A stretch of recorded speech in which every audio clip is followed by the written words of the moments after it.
Il existe des combats que personne ne voit. Aucun bruit. Aucun sang. Et pourtant, ce sont eux qui décident de ton sort auprès d'Allah. Chaque jour, ton cœur est exposé, aux paroles, à la colère, à l'orgueil, à l'oubli.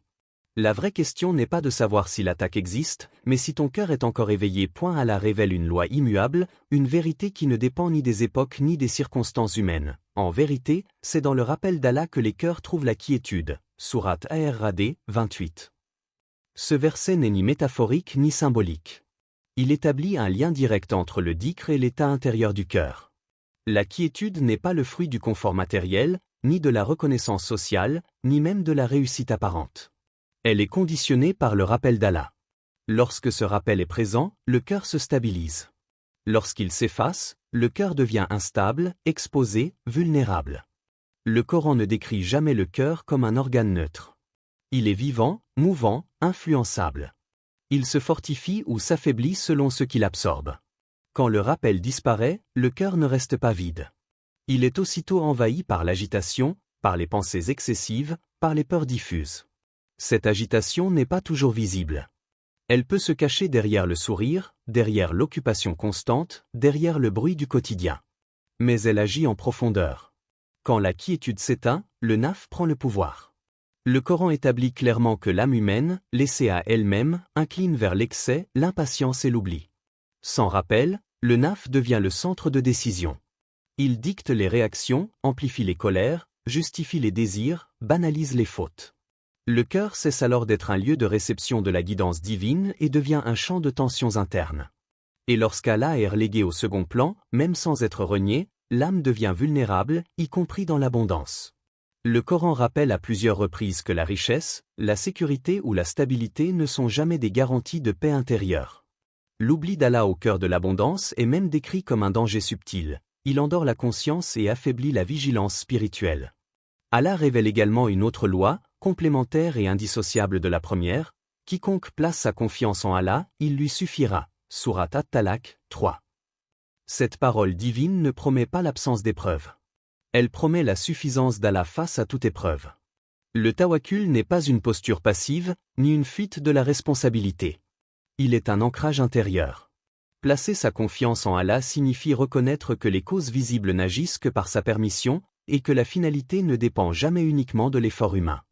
Le Coran lie constamment la confiance en Allah à la libération du cœur. Celui qui place sa confiance dans les créatures vit dans l'inquiétude permanente, peur de perdre, peur d'être déçu, peur de manquer. Celui qui place sa confiance en Allah remet le résultat à celui qui ne faillit pas. Cette remise ne supprime pas la difficulté, mais elle empêche le cœur de se briser sous son poids. Ce n'est donc pas une promesse symbolique. Ce n'est pas une formule réconfortante destinée à apaiser momentanément l'esprit.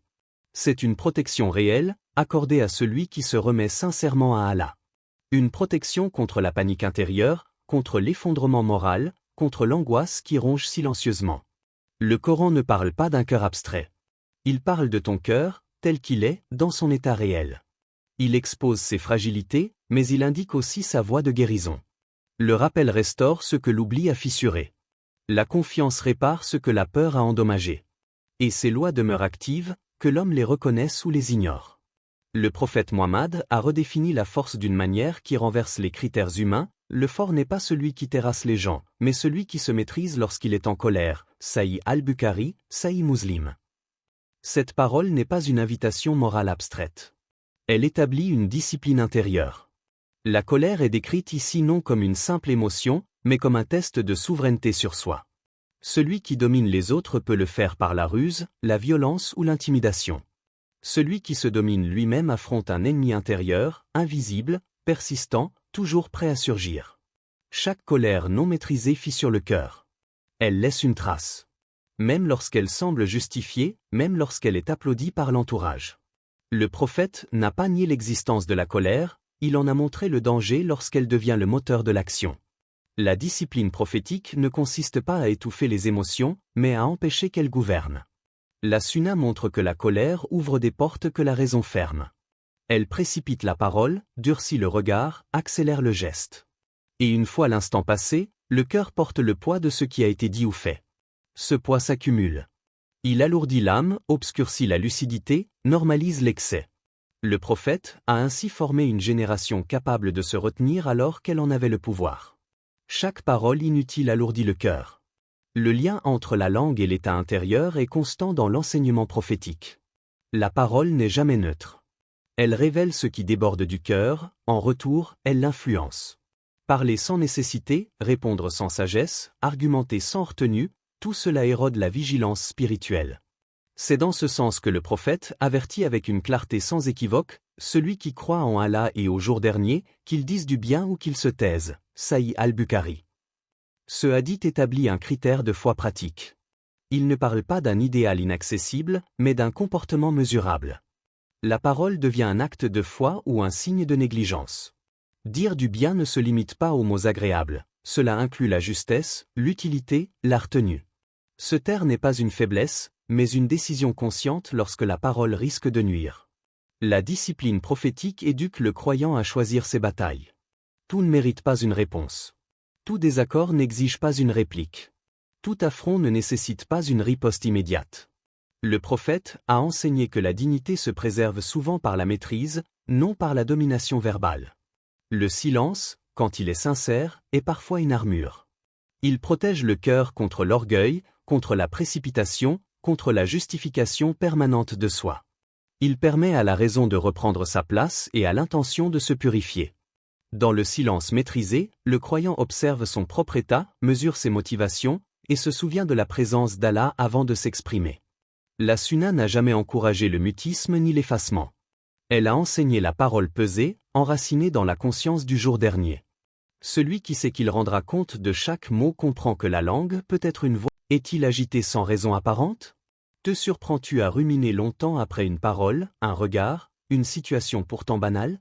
Cette agitation intérieure est rarement le fruit du hasard. Elle révèle souvent un déséquilibre plus profond, un cœur qui cherche un appui et ne le trouve pas là où il devrait. Te justifies-tu constamment ? Devant les autres, mais surtout devant toi-même. Chaque justification excessive est un mécanisme de défense. Elle protège l'ego contre la remise en question.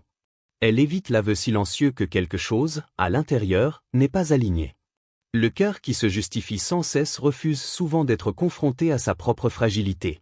Cherches-tu toujours à avoir le dernier mot ? Non pas pour établir la vérité, mais pour préserver une position, une image, un sentiment de contrôle. Cette impulsion révèle un attachement profond, celui d'être reconnu, validé, dominant dans l'échange. Le nafs se nourrit de ces petites victoires verbales, même lorsqu'elles laissent le cœur plus lourd qu'avant.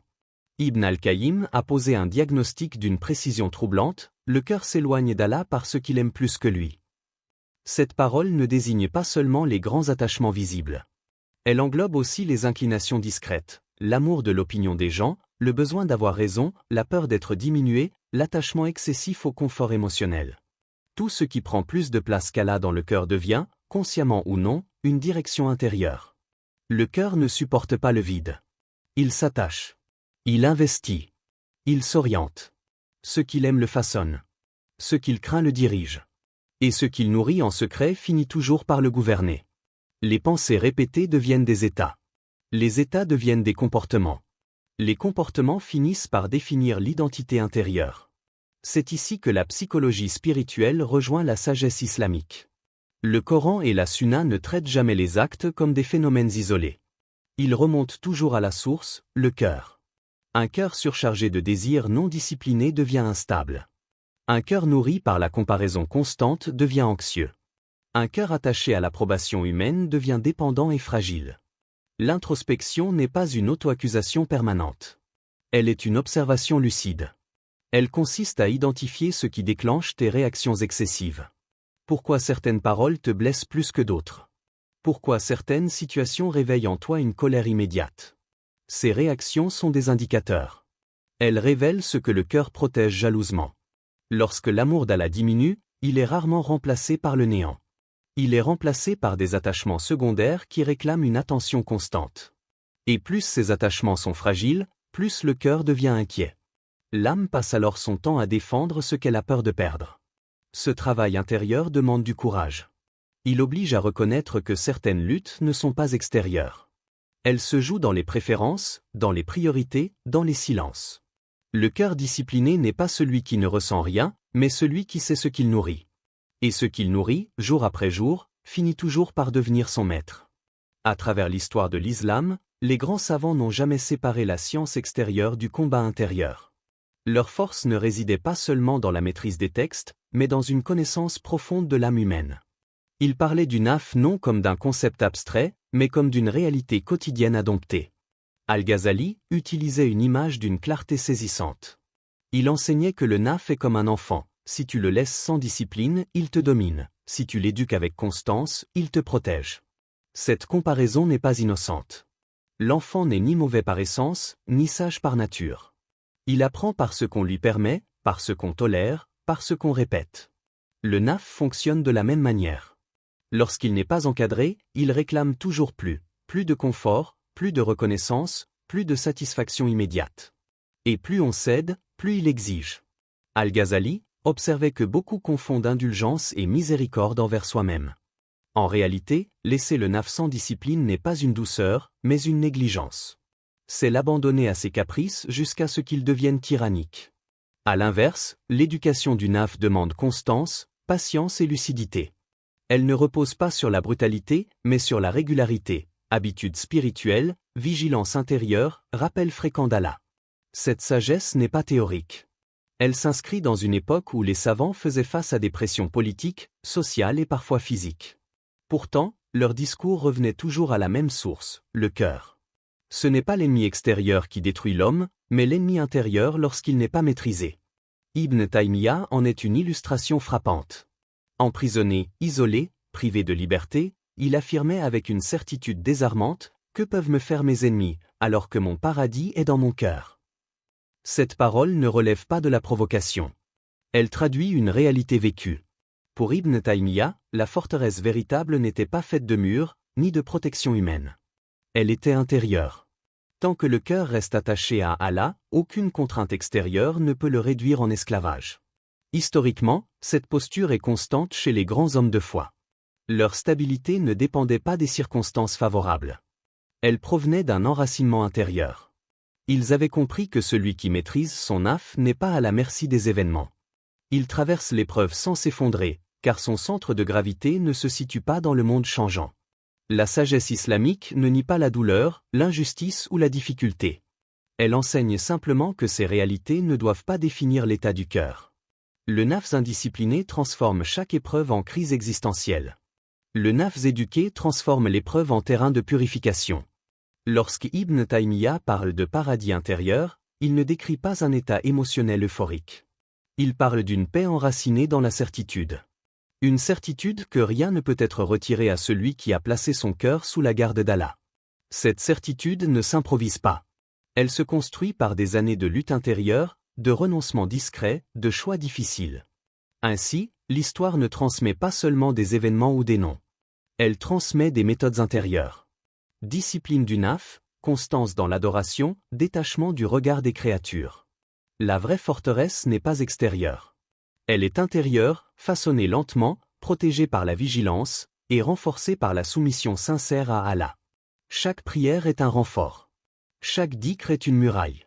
Chaque patience est une victoire invisible. Alors interroge-toi avant qu'il ne soit trop tard, que restera-t-il de tes paroles au jour du jugement? As-tu dompté ton ego ou est-ce lui qui te domine? Si Allah t'appelait aujourd'hui, que trouverait-il dans ton cœur?